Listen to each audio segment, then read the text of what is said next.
William R ബാസ്കം രേഖപ്പെടുത്തി വെച്ച ഫോക്ലോറിൻ്റെ സാമൂഹിക ധർമ്മങ്ങളിൽ നാലാമത്തേത് സ്വീകരിക്കപ്പെട്ട പെരുമാറ്റച്ചട്ടങ്ങളുടെ നിലനിൽപ്പ് ഉറപ്പുവരുത്തുക എന്ന ഒരു പോയിൻ്റാണ്. ഇപ്പോൾ നേരത്തെ നമ്മൾ സൂചിപ്പിച്ച സാമൂഹിക ധർമ്മങ്ങളോട് ചേർത്തു നിർത്താവുന്ന ഒന്നാണ് സ്വീകരിക്കപ്പെട്ട പെരുമാറ്റച്ചട്ടങ്ങളുടെ നിലനിൽപ്പ് ഉറപ്പുവരുത്തുക എന്ന ഒരു കാര്യം. നമ്മൾ പെരുമാറ്റച്ചട്ടങ്ങൾ ഉണ്ടാക്കി വെച്ചിട്ടുണ്ട്. നമ്മൾ നേരത്തെ അത് സൂചിപ്പിച്ചതാണ്. ഓരോരോ സമുദായവും അവരുടെ സംസ്കാരത്തെ രൂപപ്പെടുത്തുന്നതും നിലനിർത്തുന്നതും ആ സംസ്കാരം ഉണ്ടാക്കിയെടുത്ത പെരുമാറ്റച്ചട്ടങ്ങളെ നിലനിർത്തിക്കൊണ്ടാണ്. അപ്പോൾ അത് കുറേ കാലം നിലനിൽക്കണം എന്ന് ഓരോ സമൂഹവും ആഗ്രഹിക്കുന്നുണ്ട്. കഴിഞ്ഞ തലമുറയിൽ നിന്ന് ഈ തലമുറയിലേക്ക് ആ സംസ്കാരം പകർന്നു കൊടുക്കുന്നു. ആ സംസ്കാരത്തിൽ ജീവിക്കുന്ന ആളുകളൊക്കെയും ആ സംസ്കാരത്തെ പിന്തുടരണമെന്ന് അതാത് സമൂഹം ആഗ്രഹിക്കുകയും ചെയ്യുന്നുണ്ട്. അപ്പോൾ ഇങ്ങനെ സ്വീകരിക്കപ്പെട്ട പെരുമാറ്റച്ചട്ടങ്ങളെ എങ്ങനെയാണ് നിലനിർത്തുക? അതിന് ഒരുപാട് ഉപാധികൾ ഉണ്ട് എന്ന് വില്യം ആർ ബാസ്കം അഭിപ്രായപ്പെടുന്നുണ്ട്. അപ്പോൾ ഒരു വ്യക്തിയുടെ ജനനം മുതൽ മരണം വരെ ഇത് നിലനിർത്തുവാൻ ആവശ്യമായ ഓരോ ഘടകങ്ങളും സമൂഹത്തിൽ നിന്ന് സ്വാംശീകരിച്ചെടുക്കുന്നുണ്ട്. ഒരു കുഞ്ഞ് ആദ്യം കേൾക്കുന്ന താരാട്ടുപാട്ട് മുതൽ നാടോടി കഥകൾ വരെ വളർന്നു വരുന്ന കുട്ടിയുടെ സ്വഭാവത്തെയും സമൂഹത്തോടുള്ള അവൻ്റെ വീക്ഷണത്തെയും രൂപപ്പെടുത്തിയെടുക്കാൻ സഹായിക്കുന്നുണ്ട്. അപ്പോൾ ചെറുപ്പകാലത്തിൽ കേൾക്കുന്ന പാട്ട്, പറഞ്ഞു കൊടുക്കുന്ന കഥകൾ, ഇതൊക്കെയാണ് ഒരു കുട്ടിയുടെ വ്യക്തിത്വത്തെയും സ്വഭാവത്തെയും രൂപീകരിക്കാൻ വേണ്ടിയിട്ട് സഹായിക്കുന്നത്. അപ്പോൾ അതിന് ഒരുപാട് ഉപാധികളുണ്ട്. നേരത്തെ സൂചിപ്പിച്ചതുപോലെ പഴഞ്ചൊല്ലുകളിലൂടെ കുറേ കാര്യങ്ങൾ പറഞ്ഞു കൊടുക്കാം. നാടോടി കഥകളിലൂടെ കുറേ കാര്യങ്ങൾ, സാംസ്കാരികവും ജീവിതപരവുമായ കുറേ ഘടകങ്ങൾ ഒരു വ്യക്തി മനസ്സിലേക്ക് കടത്തിവിടാൻ സാധിക്കും നാടൻ പാട്ടുകളിലൂടെ. അപ്പോൾ ഇങ്ങനെ ഒരു വ്യക്തി വളർന്നു വരുന്ന ഓരോരോ ഘട്ടങ്ങളിലും സമൂഹം അവന് എങ്ങനെയാണ് ജീവിക്കേണ്ടത്, നിലവിലുള്ള പെരുമാറ്റച്ചട്ടങ്ങളെ എങ്ങനെയാണ് അവൻ അനുസരിക്കേണ്ടത് എന്നതിൻ്റെ കൃത്യമായ മാർഗരേഖകൾ ഓരോരോ സമൂഹവും അതാത് സംസ്കാരത്തിൽ നിന്ന് വ്യക്തിക്ക് പകർന്നു കൊടുക്കുന്നതായിട്ട് കാണാം. അപ്പോൾ സമൂഹം അനുശാസിക്കുന്ന മാമൂലുകളെ, നിയമങ്ങളെ, രീതികളെ അനുസരിക്കുന്നവരെ സമൂഹം പുകഴ്ത്തുക തന്നെ ചെയ്യും. അതേസമയത്ത് അതിനെ എതിർക്കുന്നവരെ ഇകഴ്ത്തുകയും പല കാര്യങ്ങൾ ഉപദേശിക്കുകയും അനുശാസിക്കുകയും ചെയ്യും. അപ്പോൾ ഇത് ഫോക്ലോർ ചെയ്യുന്ന വളരെ അബോധപൂർവമായൊരു ശ്രമമാണ്. മാമൂലുകളെ അനുസരിക്കുന്നവരെ നമ്മൾ പുകഴ്ത്തും, മാമൂലുകളെ ധിക്കരിക്കുന്ന ആളുകളെ നമ്മൾ ഉപദേശിക്കുകയും ചെയ്യും. അപ്പോൾ അങ്ങനെ ഉപദേശിക്കാനും പരിഹസിക്കുവാനുമൊക്കെ ഒരുപാട് ഫോക്ലോർ രൂപങ്ങൾ സമൂഹം ഉണ്ടാക്കി വെച്ചിട്ടുണ്ട്. അതിൽ ഒന്നാണ് നമ്മളിപ്പോൾ തമ്മിൽ തല്ലി തകരുന്ന മക്കളെ. ഇപ്പോൾ മക്കൾ തമ്മിൽ അടി കൂടുകയാണ് വീട്ടിൽ നിന്ന്.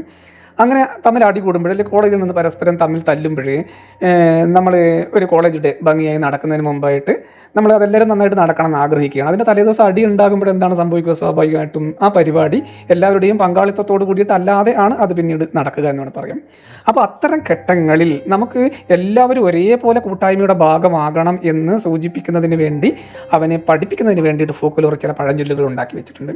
അങ്ങനെയുള്ളൊരു ഘട്ടങ്ങളിൽ നമ്മൾ പഴഞ്ചൊല്ലുകൾ ഉപയോഗിക്കുന്നു. ഐക്യമത്യം മഹാഫലം എന്ന് നമ്മൾ ആ പഴഞ്ചൊല്ല് ഉപയോഗിക്കാൻ ഒരു സന്ദർഭം ജീവിതത്തിൽ നിന്ന് നമുക്ക് ലഭിക്കുകയാണ് ചെയ്യുന്നത്. അപ്പോൾ തല്ലുന്നത് കൊണ്ട് നമുക്ക് നേട്ടങ്ങളൊന്നും ഉണ്ടാകുന്നില്ല, നമ്മൾ കൂടെ ദുർബലരാവുകയാണ് ചെയ്യുന്നത്.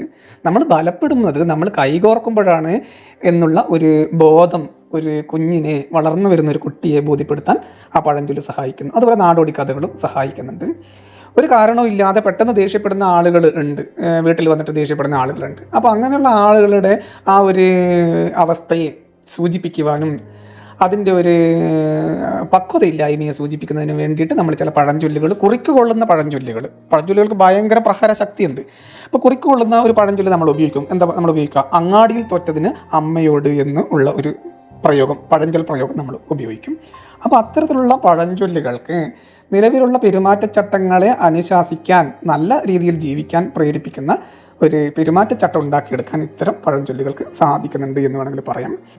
ഫോക്ലോറിൻ്റെ പ്രധാനപ്പെട്ട പഠന പരിധിയിൽ വരുന്ന ഒരു കാര്യമാണ് സാമൂഹിക ആചാരങ്ങളും ചടങ്ങുകളും എന്ന് നമുക്ക് മനസ്സിലാക്കാം.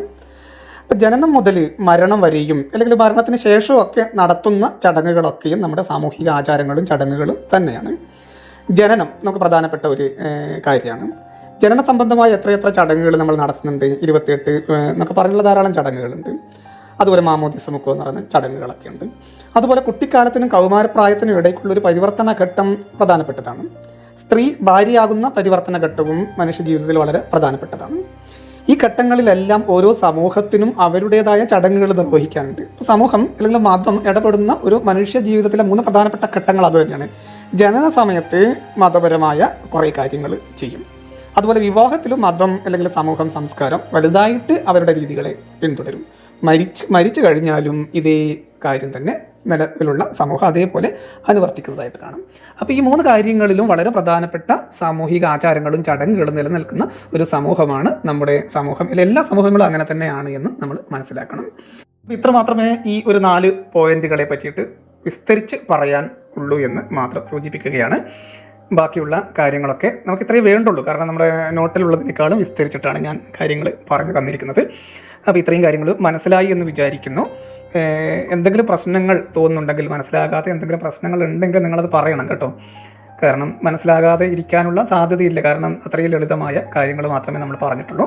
നമ്മുടേതായ ചില ജീവിതത്തിൻ്റെ ഛായാചിത്രങ്ങൾ എന്ന നിലയ്ക്ക് നമുക്ക് പരിചിതമായ ഒരു ലോകത്തിലൂടെയാണ് നമ്മൾ സഞ്ചരിക്കുന്നത്. അതിൻ്റെ സൈദ്ധാന്തികമായ ചില കാര്യങ്ങൾ ആമുഖമായിട്ട് നമ്മുടെ വിഷയത്തിൻ്റെ ഒരു ബേസ് എന്ന രീതിയിൽ സംസാരിക്കാൻ മാത്രമേ ഇവിടെ ശ്രമിക്കുന്നുള്ളൂ. കുറച്ചും കൂടി വിശദീകരിച്ച് പറയണം എന്ന് തോന്നിയത് കൊണ്ടാണ് ഇത്രയും വിശദീകരിച്ച് പറയാൻ ശ്രമിച്ചത്. അപ്പോൾ എന്തെങ്കിലും കാര്യങ്ങളുണ്ടെങ്കിൽ നിങ്ങൾ തുറന്ന് പറയണമെന്ന് മാത്രം സൂചിപ്പിക്കുന്നു.